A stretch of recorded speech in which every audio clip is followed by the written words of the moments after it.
happy to see you all today. I bring greetings from the National Women's Music Festival, where I just returned from being their choir director with a choir of 40 people. I was privileged to be able to direct a choir for Holly Near this week. Holly Near, the singer, the writer, the author, the composer. In our hymnal, that we are a gentle, angry people.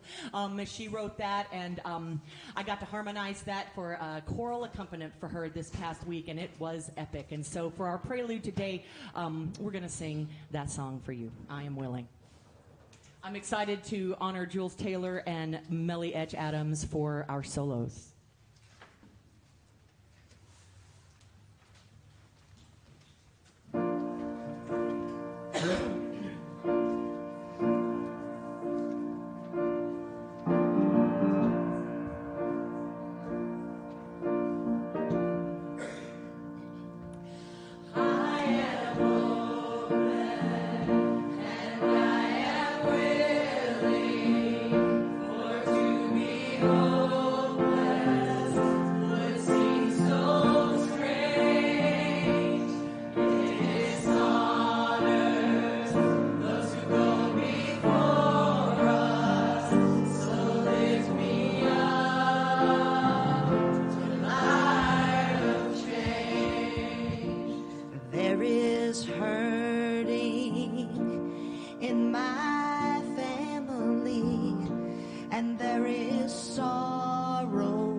Change caress us, even though it burns our eyes.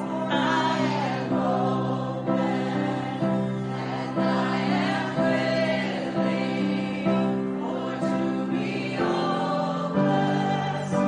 It seems so strange.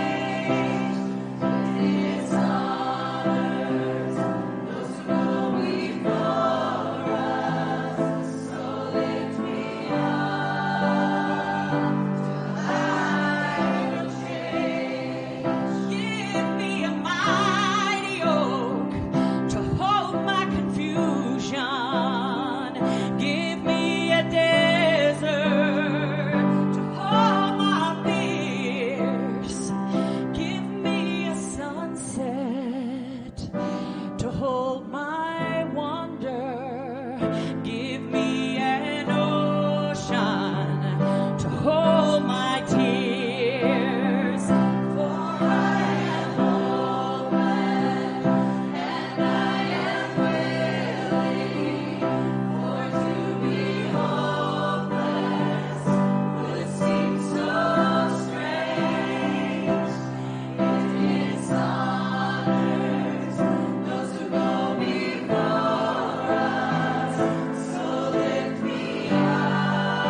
What a way to open.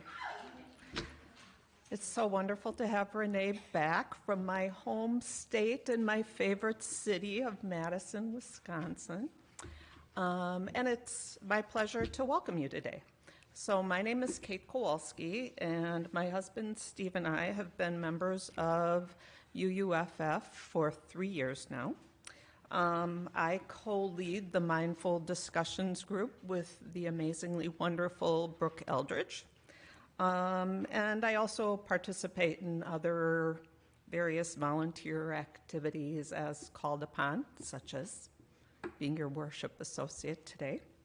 And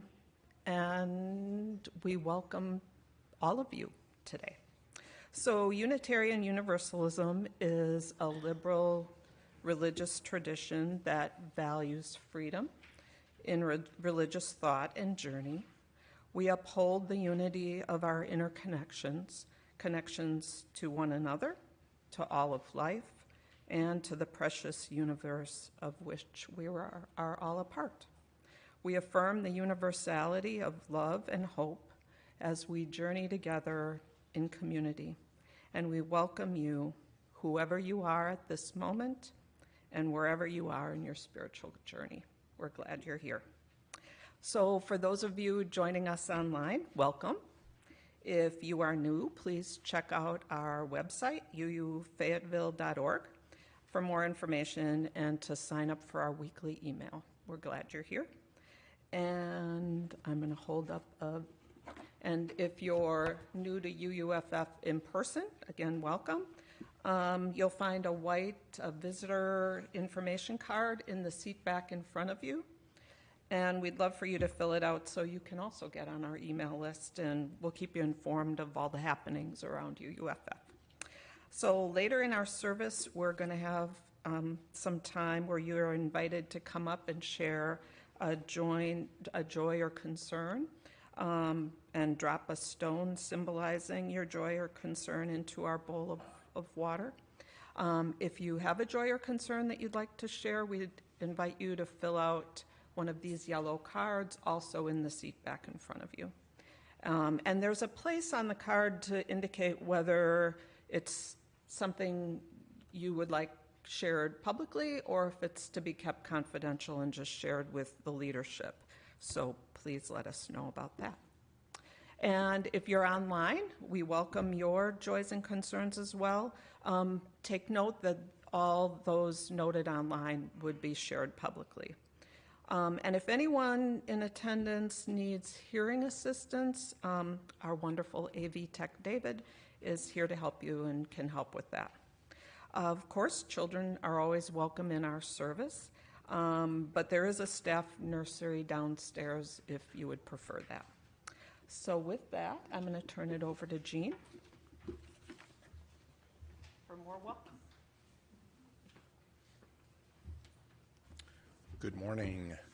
So we were supposed to have a guest speaker this morning, DeAndre Jones. I got a call from DeAndre at 7 o'clock this morning that he had been called in on an emergency to, I believe, Springdale Hospital, where he works as a counselor. He got called in. And he actually offered to try to Zoom from his phone, but we decided that might be a little tricky. And so instead, I'm covering for DeAndre. I'm not DeAndre. I would not do the kind of job he would, but we'll do our best. I actually talk about Nelson Hackett in my history classes at Northwest Arkansas Community College. So I knew something about this story already. And I'm the one that asked DeAndre, hey, would you come tell us more about it? So between my last minute research this morning and also a video, so the city of Fayetteville recorded the dedication, and we're going to watch that later in our service, of the changing of the name of Archibald Yell Boulevard to Nelson Hackett Boulevard. So we've got that to look forward to as well. For our opening words, I want to read these words from Frederick Douglass, and actually I want you to read along with me. So I'm calling an audible. This isn't on the screen, but it's in the gray hymnal which you should find under the seat in front of you, number 579.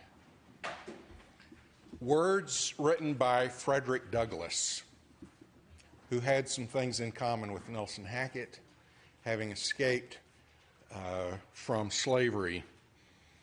579. So I'm going to read the regular type and ask you to do a responsive reading and read the italics. Those who profess to favor freedom and yet deprecate agitation are people who want crops without plowing up the ground. They want rain without thunder and lightning. They want the ocean without the awful roar of its waters. This struggle may be a moral one, or it may be both moral and physical, but it must be a struggle. Power conceives nothing without a demand. It never did, and it never will. Find out what people will submit to, and you have found out the exact amount of injustice which will be imposed upon them. The limits of tyrants are prescribed by the endurance of those whom they oppress. And now our chalice lighting. I invite you to join with me in the reading of these words. Love is the spirit of this community, and service is its prayer. To dwell together in peace, to seek knowledge in truth, and to help one another. Thus do we covenant together. For our opening hymn this morning, it will be number 389, Gathered Here. And y'all, it's around. My favorite. Melly will lead you all on this side of the sanctuary, and the choir and I will lead you all on this side of the sanctuary. We'll go first, y'all go second, but let's sing it once together in unison, and then we'll break into a round. So we'll do it 3 times total. Unison, round, round.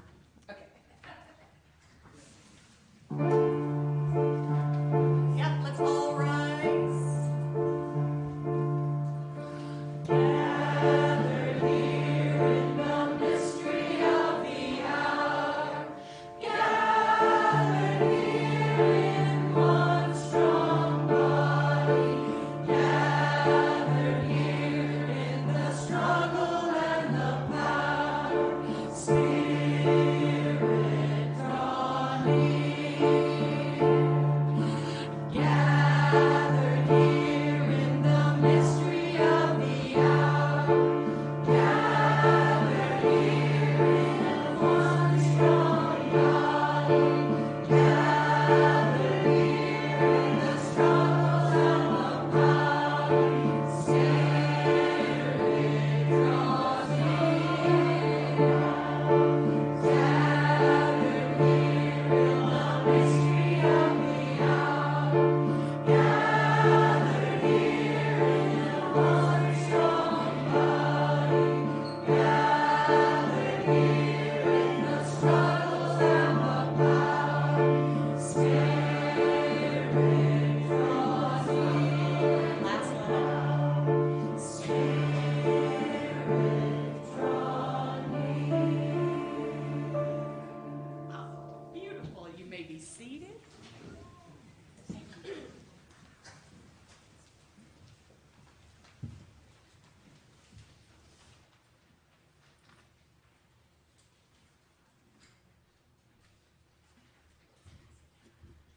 Good morning to you.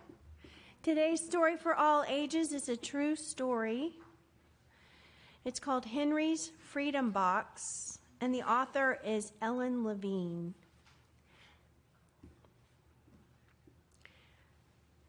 Enjoy the illustrations, they're beautiful. The illustrator is Kadir Nelson.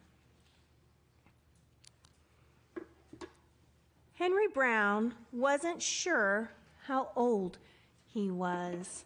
Would you mind getting the lights so we can really see the pictures?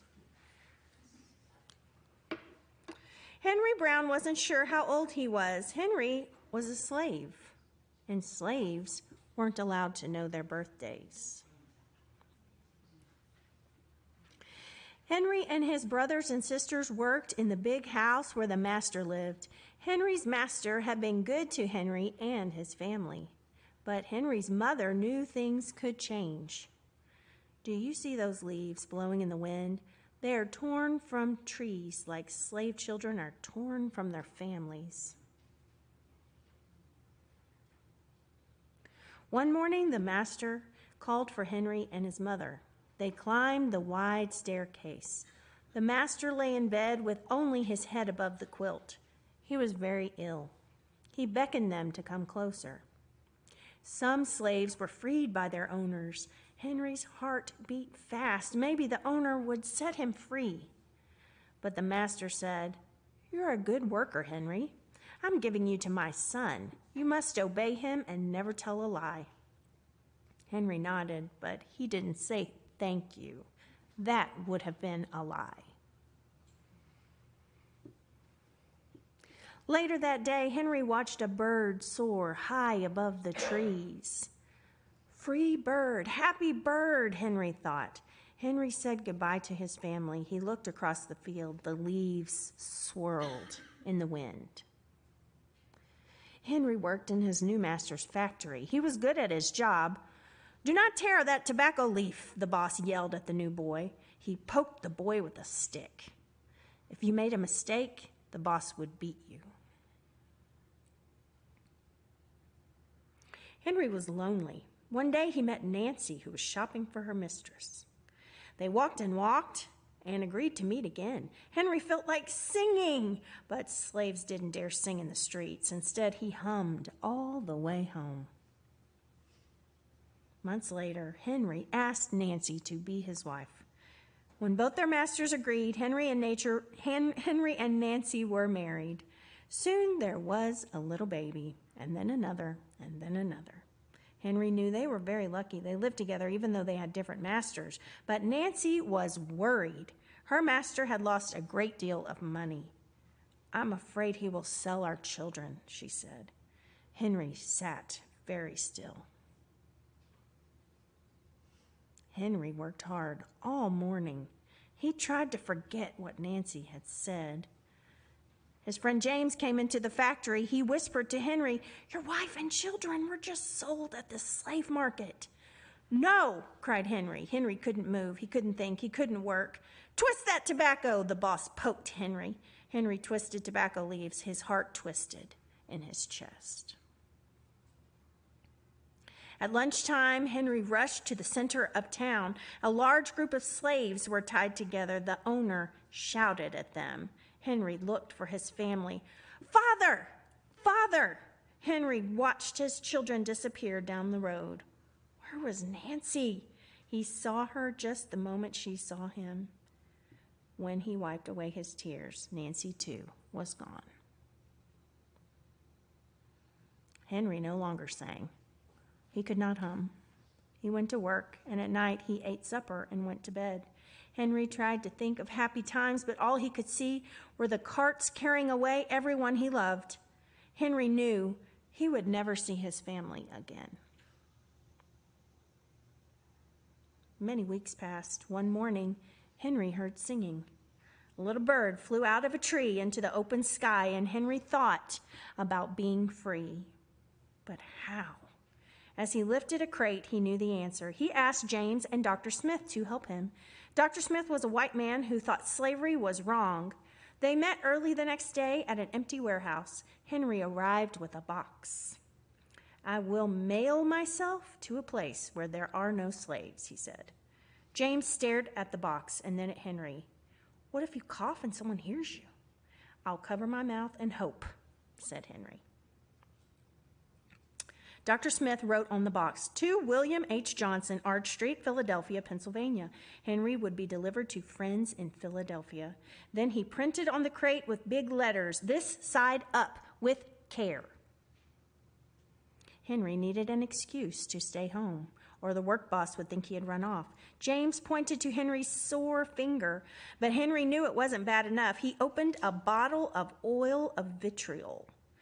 "No!" cried James. Henry poured it on his hand, and it burned his skin to the bone. Now the boss would have to let him stay home. Dr. Smith bandaged Henry's hand. They arranged to meet the next morning at 4 o'clock. The sun was not yet up when Henry climbed into the box. "Ready," he said. James nailed down the lid. Dr. Smith and James drove to the station. The railway clerk tipped the box over and nailed a paper to the bottom.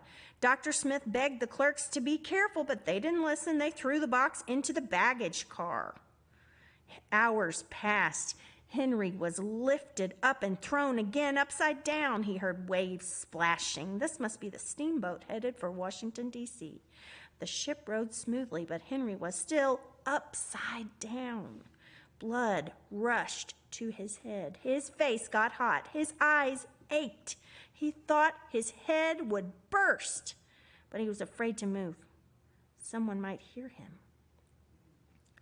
"I'm tired of standing," someone said. "Why don't we sit on this box?" said another. Henry held his breath. Could they be talking about his box?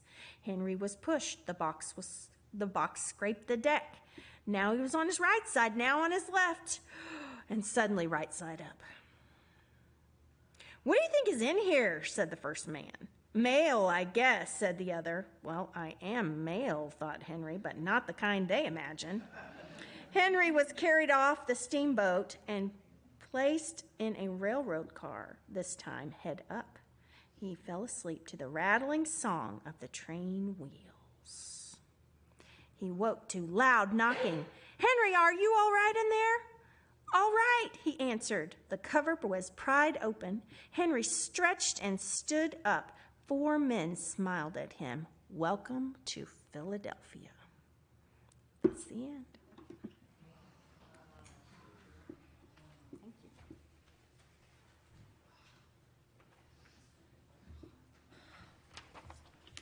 Powerful story. So it's now time for Joys and Concerns. As a community of people that care about each other, we share one another's joys and concerns. We invite you to share your ups and downs with all of us who are present today as you desire.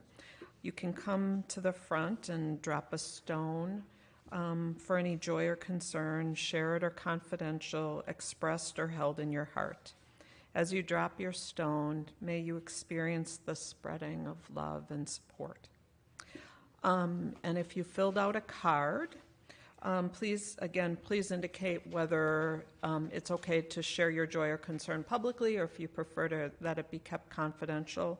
And you are welcome to bring the cards directly up to me, or if you need assistance, just wave it around and one of our hosts will grab it from you and bring it up. And if you are attending virtually, you may write your joys and concerns in the comments at this time. So with that, I welcome you to come on up.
Beautiful.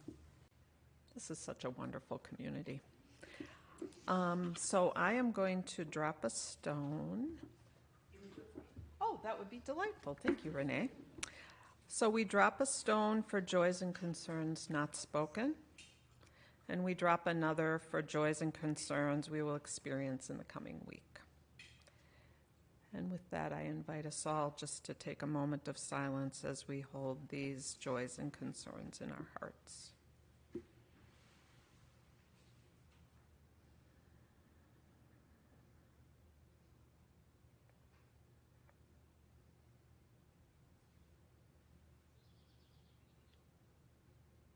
And to listen to the beautiful birds singing. So it's now time for our offering. The important work of this fellowship is possible because of your generous contributions of time, talent, and treasure. Every contribution of every size is very much welcome and very much appreciated and helps us here at UUFF. As we pass the offering baskets, we invite you to share financially. If you prefer, you can always donate using our website, via text, or by mailing checks to our office.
Let this be a meditation for us all today.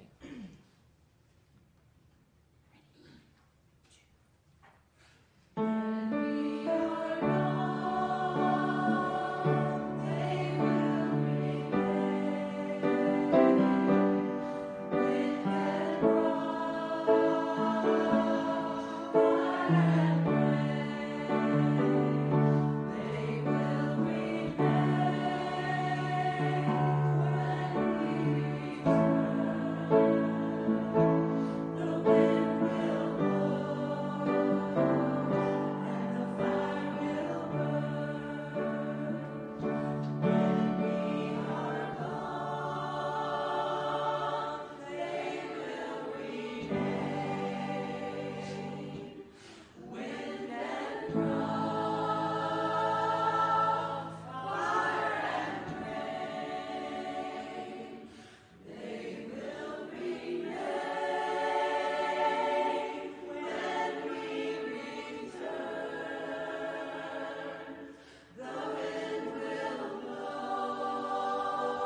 Thank you, choir. Beautiful. So, as mentioned earlier, our guest speaker, DeAndre Jones, was unable to be here, but this is a story I know a little about from teaching it in history classes. DeAndre incidentally played a key role in getting Archibald Yell Boulevard renamed Nelson Hackett Boulevard. And I figure most of you know the stretch of street we're talking about on College Street, just south of downtown, that curvy area. It's always kind of fun, kind of dangerous. They're making improvements. And the story behind why that name was changed, DeAndre helped push that along, and he is a member of the Fayetteville City Council who voted to get this done as well. So the story really starts with the story of slavery, which came to our shores, the shores of what would become the United States in 1619, and to Arkansas by the 1700s. By the time of the Civil War, we know from census records that about 25% of the people in this state were enslaved, about 111,000 people, mostly concentrated in the Delta. In fact, DeShay County, which is the most extreme southeastern county in Arkansas, 83% of the people in that county were enslaved. Other counties in the Delta, such as Phillips, well over 50% of the people were enslaved. Now, in northwest Arkansas, slavery was not as common, but it definitely existed. In fact, in Washington County, approximately 10% of the people in this county were enslaved. Odd little fact is today percentage-wise, there are fewer African Americans in northwest Arkansas than there were in the pre-Civil War days. And that's because after the Civil War, some of them, when slavery ended, some left voluntarily, others were forced out. That's a story for another day, how that happened. But be that as it may, Nelson Hackett enters the historical record in 1840 when he was acquired by a man named Alfred Wallace, a wealthy Washington County plantation owner, storekeeper. He owned a store in Fayetteville, and land speculator. Nelson Hackett, we know, was about 30 years of age. And enslaved people worked in fields. Now, there aren't as many agricultural fields in Arkansas, but there were some, growing wheat or corn, raising hogs, things like loading and unloading boats and wagons, and working as household servants, nannies, and cooks and maids and such. Sometime in the middle of July, we happen to be in the middle of July right now, middle of July 1841, 182 years ago, Nelson Hackett fled both Arkansas and slavery. Now, Alfred Wallace accused him of also, when he left, stealing a racehorse, a saddle, a coat, about $500 worth of silver and gold, and a neighbor's watch. This later becomes important, the fact that he's accused of stealing things besides, back in those days when a fugitive was on the run, they referred to them as having stolen themselves as well. But in addition to stealing himself, he stole these other goods. This sounds incredible, but Nelson Hackett made it across into Missouri, and these marker points on this chart indicate places we know he was. So heading northeast through the state of Missouri, through Illinois, through Indiana, through Ohio, and Michigan, in none of which states was he really safe, by the way. And so he made it across the Detroit River into what was then called Canada West, now the province of Ontario, where he thought he was free. The British Empire, Canada was still part of the British Empire, and the British had abolished slavery in 1834. Others had taken similar journeys. He arrived in Canada on September the 1st, but Alfred Wallace was on his trail and had hired a man, a bounty hunter, also who was on Nelson Hackett's trail, and tracked him to Canada, found him, beat him, had him imprisoned, and demanded his extradition back to Arkansas on charges of theft. Not that he was a runaway, but that he had stolen these goods and therefore should be extradited. You know what extradition means. Back to the United States.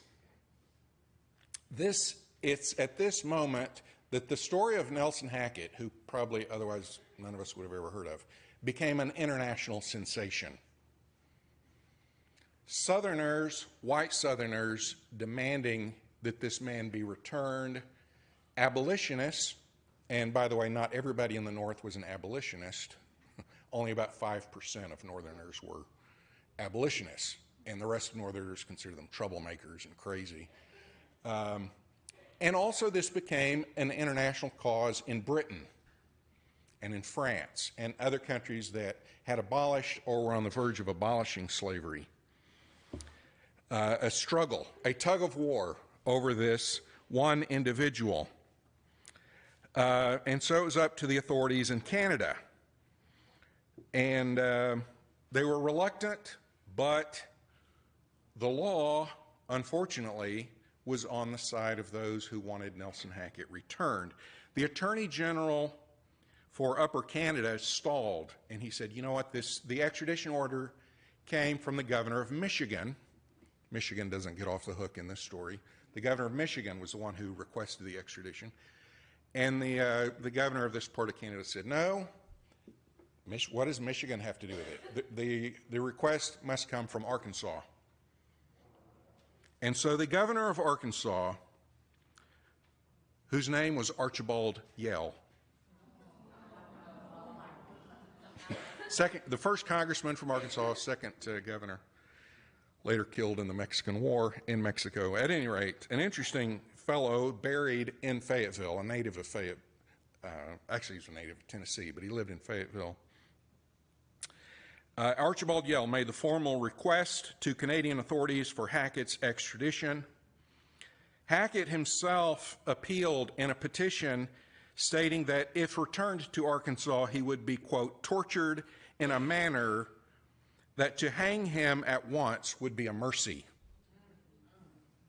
However, in mid-January 1842, the Governor General of Canada ordered that Hackett be extradited. I wish his story had a happier ending, but this is the truth of what happened. The Governor General of Canada declared that he was clearly guilty and there was a need to discourage such men from putting down roots in the province. And so, in February 1842, Nelson Hackett became the first and only fugitive from slavery that Canada sent back to the United States. Why was he the only? Why was he the first and last? Because his case stirred up so much anguish and angst in Canada, in the United Kingdom, that they decided never again. The law was changed so that never again would a fugitive from slavery be sent back to the country of the United States if they made it into Canadian soil. What happened to Hackett? The record gets a little fuzzier. We know he was brought back while in Illinois, city of Princeton, Illinois. He actually escaped again, but was recaptured 2 days later by a farmer who turned him in for the reward. Sorry, Illinois doesn't get off the hook either in this story. By June, he was back in Fayetteville. The reports are that he was publicly flogged, probably on the square of Fayetteville. And then returned to slavery. There's some stories that he was sold to Texas. There's some stories that he escaped again. The truth is, we don't know what happened to him. We do know that his story changed history because of this new law that was put into place that Canada would no longer extradite those who had escaped from slavery. Now, we're going to watch a video that was taken on Juneteenth, 4 weeks ago or so, in Fayetteville. A plaque in his honor was dedicated, and street sign dedicated in his honor. This is about a 10-minute video we're going to watch. DeAndre Jones is actually mentioned in the video. You'll hear him. And various speakers are going to say a few words about this. And then I'll get up and say a few more words. All right. Let's hit the lights and hit the video.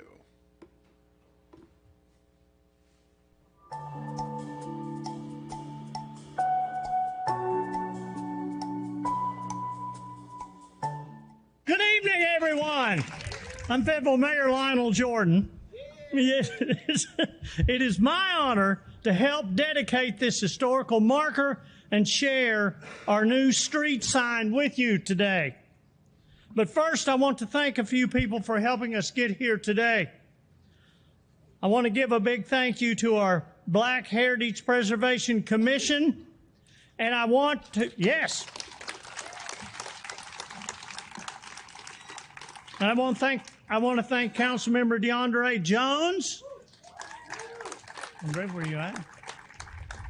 They recommended the marker and street renaming projects to the City Council. I also want to thank our long-range planner, Britton Bostick, for all the work that she has done on this. Thank you. I want to thank our City Council members for approving both these projects.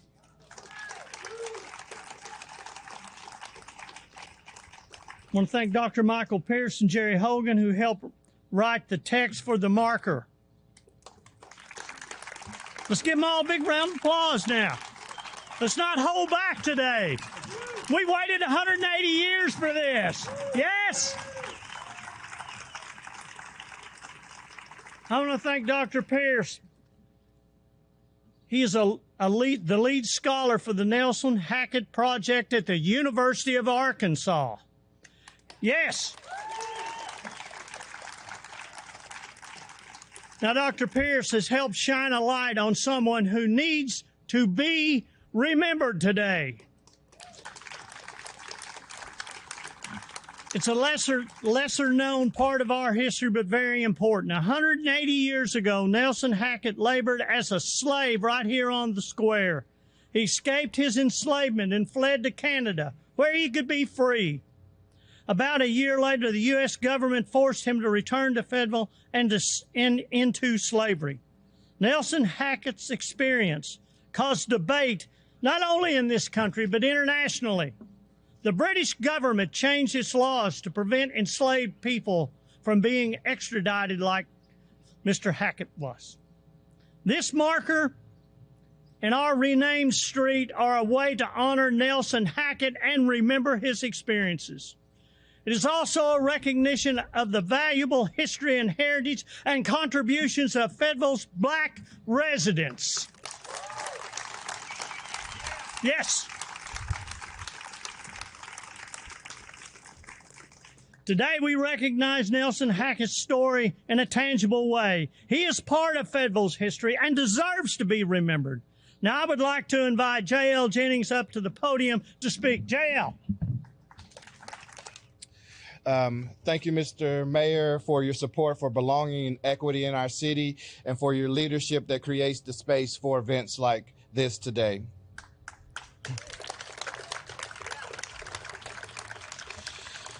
First, I would like to recognize the Black Historic Preservation Commission for your dedication and all the hard work that you have poured into making this marker a reality. Specifically, I would like to recognize Commissioner Caleb Turner for spearheading the planning and organization of this event today.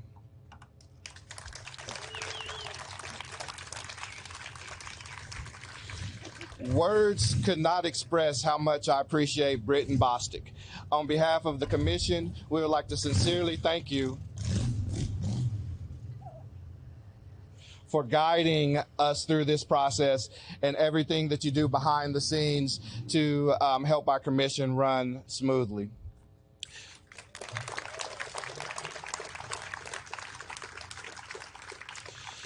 The beautiful thing about Fayetteville is that it is a community that supports all her citizens in a collaborative way. I would like to recognize and thank Dean Catherine Sloan for the support for this project from the Fulbright College of Arts and Sciences. Good evening. How's everybody? I do want to say, and I think Mike Pierce did kind of mention this, that this project started when a bunch of humanities scholars at the University of Arkansas, including myself, wrote a Chancellor's Innovation and Collaboration grant.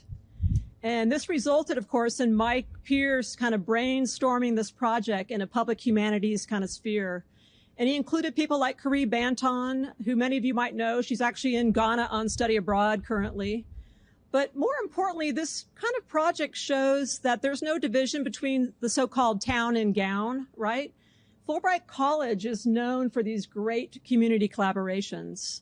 And I really think that this project really came to fruition through the University of Arkansas, but also partnership with Red Rooster Design, the Washington County Remembrance Project, the Washington County Archives, and others, not to mention the Pryor Center, who's hosting us today.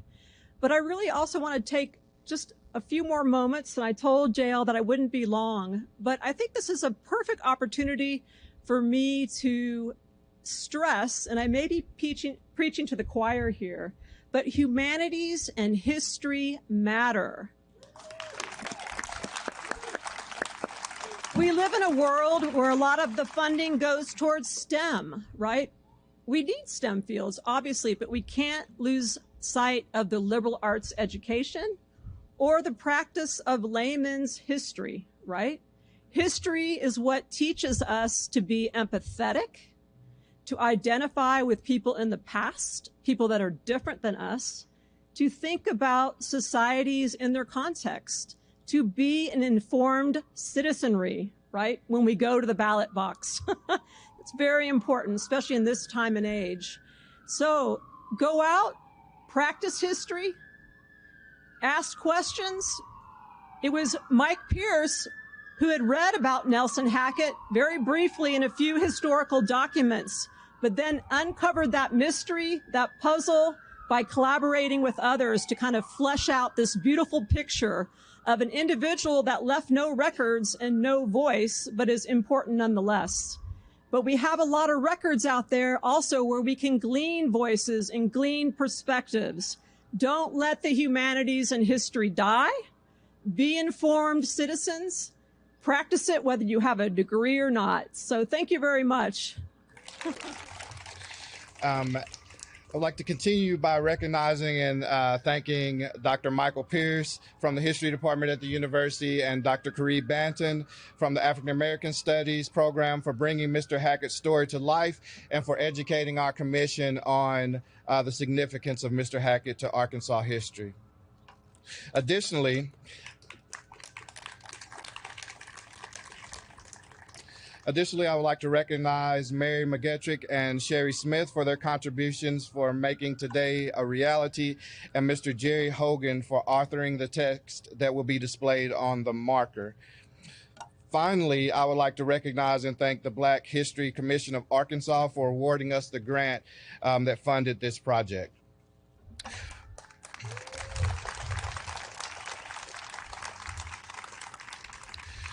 When our commission met first 2.5 years ago, we wanted to make an impact on our community by bringing to light some of Fayetteville's untold history like that of Mr. Hackett. Through our work, we also want to find opportunities to increase feelings of belonging for all of our citizens. We believe honoring Nelson Hackett is an important first step in this goal. It's remarkable to think that Mr. Hackett, an enslaved Mr. Hackett, could have actually stood here where his marker is installed today, unknowing of the impact that his life would have on the world. While we do not know how Mr. Hackett's story ended, what we do know is that his impact was felt by thousands.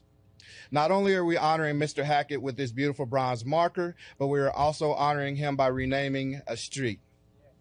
The updates to Nelson Hackett Boulevard have been completed, and we are excited to hang this street sign that also celebrates Mr. Hackett's journey. Yes.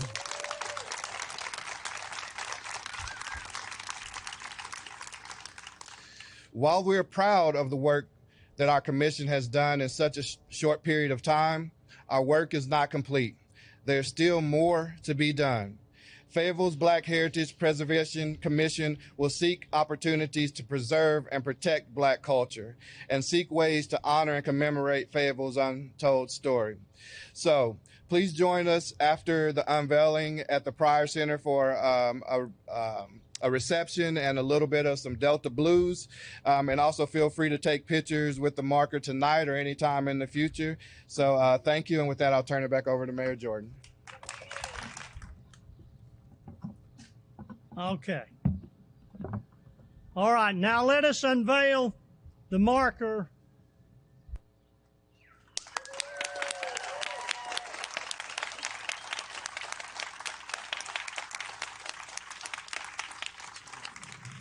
This will be the street sign.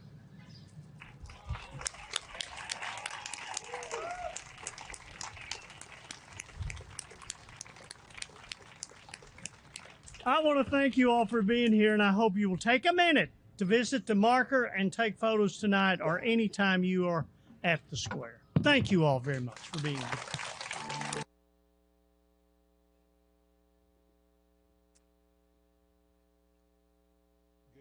Good plug for history there. Can we get the lights, all the lights back on? Some of my old professors there. Catherine Sloan, Michael Pierce, who was mentioned, I guess he was out of town, I don't know, but he actually has spoken here. He spoke here on labor history. It's an inspiring story because eventually 30,000 African Americans made it to Canada and to freedom. Nelson Hackett's story also is part of the long road to the abolition of slavery in this country. It played a role in awakening people's consciousness to what was happening. People may wonder, changing the name of a street, so what? A few weeks ago, I was driving down to Austin, Texas, and as I was near Temple, Texas, if you've been that way down Interstate 35, there's a major exit that goes to Fort Hood, near Killeen, except it's not Fort Hood anymore. I did a double take. Fort Cavazos, because the name of that fort has been changed from honoring a Confederate general, John Hood, to honoring the first Hispanic four-star general in the history of the United States, General Cavazos, who was from Texas. And I'm sure there were people upset about that. There may have been people upset about Archibald Yell Boulevard changing its name. We know there have been people upset about statues coming down. And I've heard people say, we're erasing history. We're turning a blind eye. No, we're not. Nobody learns history from a statue or a street name, I can tell you. Those people are still known in history. Statues and street names and the names of military installations are not about remembering history.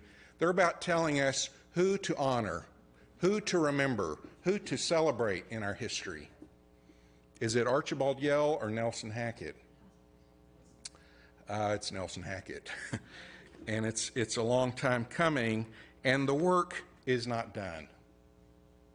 I mean, we should be proud of what the city of Fayetteville did, but that's not enough, right? There's so much more to be done. One of the articles I read about this, DeAndre Jones was quoted at the end of the article, and he said that markers and signs such as this are important steps toward the ongoing education of some of the city's mostly unknown history. Quote, we have to build awareness because awareness leads to empathy, and empathy leads to change. Let's sing our closing hymn, number 151. We invite you to stand. Yes, Renee? please stand. And as a largely white congregation, this song is not ours.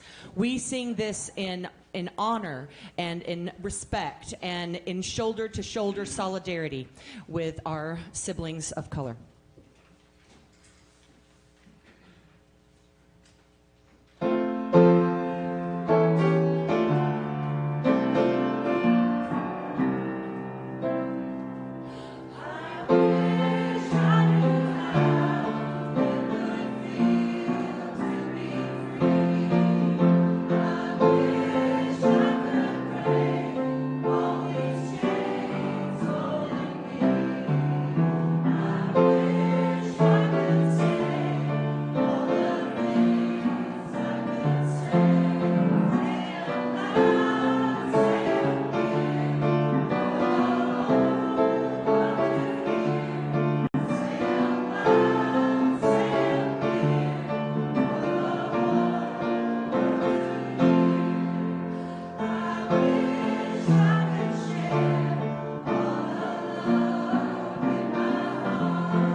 Join me as we say these words.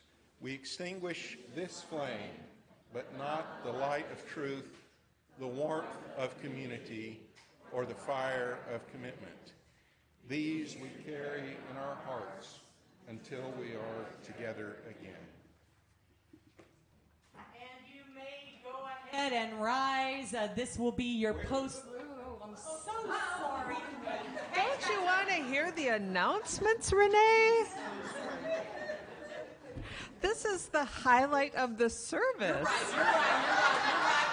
My bad. No, what an awesome service, and how great to have the choir and to have Renee back and all of you here. So with that, a few announcements, which are on the screen as well as on the back of your order of service. A couple of highlights, just a reminder that the adult, children's, and youth RE programs are on a break for the summer. We look forward to those restarting at the start of September. However, meditation continues to meet on Zoom starting at 9:30. And then you see a number of meetings that are going to be happening, Covenant Group and Chalice. The grounds team meets every Thursday and works on our beautiful grounds, led by Laura Brewer and Kathy and others. And you are welcome to join and to help out.